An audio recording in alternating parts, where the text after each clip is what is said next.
प्रिय छात्र, आज हम लोग कक्षा 12 अंतर्गत आपके पाठ्य पुस्तक इलेक्टिव हिंदी अंतरा में अंतर्निहित पाठ कार्नेलिया का गीत पढ़ेंगे। यह गीत जयशंकर प्रसाद द्वारा रचित नाटक चंद्रगुप्त से लिया गया है, जिसमें भारत के महिमा का वर्णन एक यूनानी लड़की कार्नेलिया के माध्यम से किया गया है। इस गीत में कविवर जयशंकर प्रसाद ने भारतीय लोगों को वसुधैव कुटुंबकम होने का संकेत दिया है। तो इस काव्य पाठ से पहले हम लोग कवि परिचय से परिचित हो लेते हैं। इस पाठ के रचनाकार जयशंकर प्रसाद का जन्म सन 1889 ईस्वी में वाराणसी में हुआ था। मात्र 8वीं तक की कक्षा तक की शिक्षा पाने के पश्चात अंग्रेजी, उर्दू, संस्कृत इत्यादि भाषाओं का अध्ययन उन्होंने घर पर ही किया था। वाराणसी में इनका परिवार सुंघनी साहू के नाम से प्रचलित था। उन्होंने 48 वर्ष के अल्प आयु में कविता, कहानी, नाटक, निबंध आदि विभिन्न विधाओं में रचनाएं की। आंसू, लहर, कामायनी, ध्रुवस्वामिनी, अजातशत्रु, चंद्रगुप्त, स्कंदगुप्त, कंकाल, तितली, इरावती आदि इनकी प्रमुख रचनाएं हैं। इनका मृत्यु सन 1937 में वाराणसी में ही हो गया था। अब हम लोग काव्य पाठ करेंगे। अरुणिया मधुमय देश हमारा, जहाँ पहुँचे अनजान क्षितिज को मिलता एक सहारा। सरसताम रसगर विभा पर तरु शिखा मनोहर, चिटका जीवन हरियाली पर मंगल कुमकुम सारा। लघु सुरधनु से पंख पसारे, शीतल मलय समीर सहारे। उड़ते खग जिस ओर मुँह किए, उड़ते खग जिस ओर मुँह किए, समझ निर निज प्यारा। बरसाती आँखों के बादल बनते जहाँ करुणा जल, लहरें टकराती अनंत की पाकर जहाँ किनारा। हेम कुमले उषा सवेरे, भरती ढुलकाती सुख मेरे। मदिर उंगते रहते जब जग कर रजनी भर तारा। अरुणिया मधुमय देश हमारा, अरुणिया मधुमय देश हमारा। अब कुछ कठिन शब्दों के अर्थ जान लेते हैं। तो अरुण का मतलब लाल, क्षितिज का मतलब जहाँ धरती और आकाश मिलते हुए प्रतीत होते हैं उस जगह को क्षितिज कहते हैं।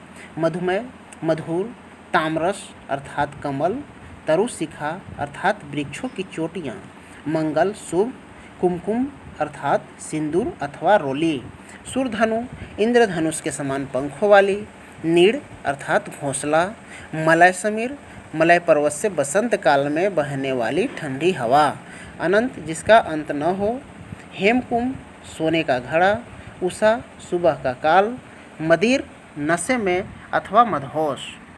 अब इस कविता का संपूर्ण भावार्थ जानते हैं। तो कविता का भावार्थ कुछ इस तरह है कि भारत देश के महिमा का वर्णन करते हुए कार्नेलिया कहती है कि यह कितना प्यारा देश है।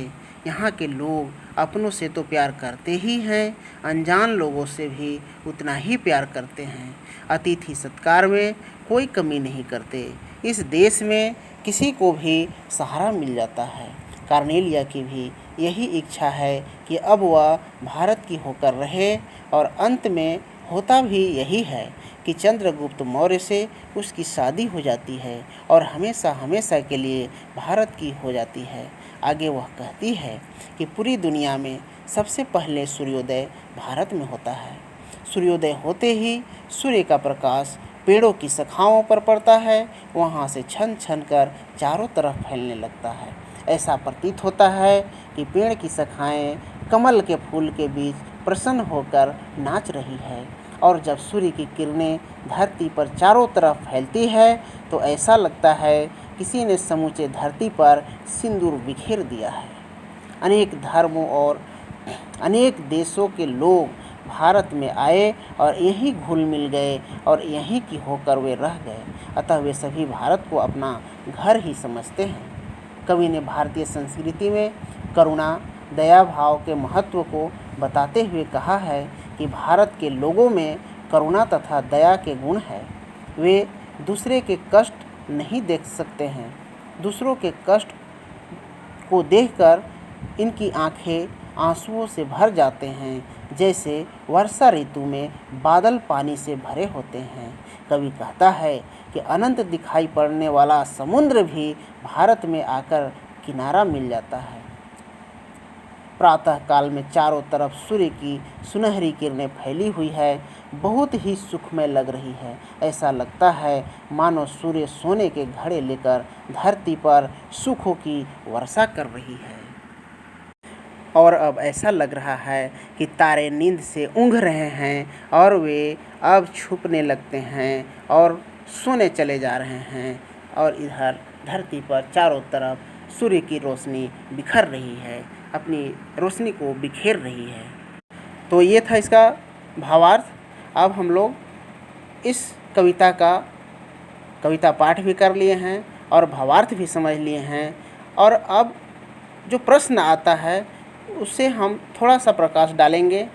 जब व्याख्या लिखने के लिए आता है तो व्याख्या जहाँ आता है तो व्याख्या के लिए 4 लाइनें आपको मिलेगा। तो 4 लाइनों को लिखने के लिए हम क्या करते हैं कि सबसे पहले संदर्भ लिखते हैं। तो संदर्भ कैसे लिखें? अरुण या इसके बाद डॉट डॉट डॉट और इसके बाद लिखते हैं कि मंगल कुमकुम सारा, अर्थात 4 लाइनें देता है। तो ये संदर्भ लिख लेते हैं और इसके बाद नीचे हम लोग प्रसंग लिखते हैं। प्रसंग में यह लिखते हैं कि प्रस्तुत काव्यांश हमारी पाठ्य पुस्तक अंतरा में अंतर्निहित पाठ कार्नेलिया के गीत से लिया गया है, जिसके कवि जयशंकर प्रसाद हैं। इस कविता में कवि ने भारत के महिमा का वर्णन कार्नेलिया के माध्यम से किया है। अब नीचे लिखते हैं व्याख्या।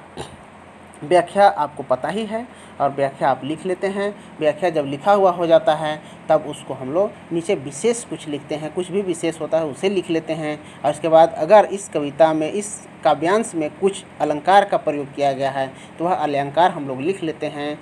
अब इस तरह से हमारा व्याख्या कंप्लीट हुआ।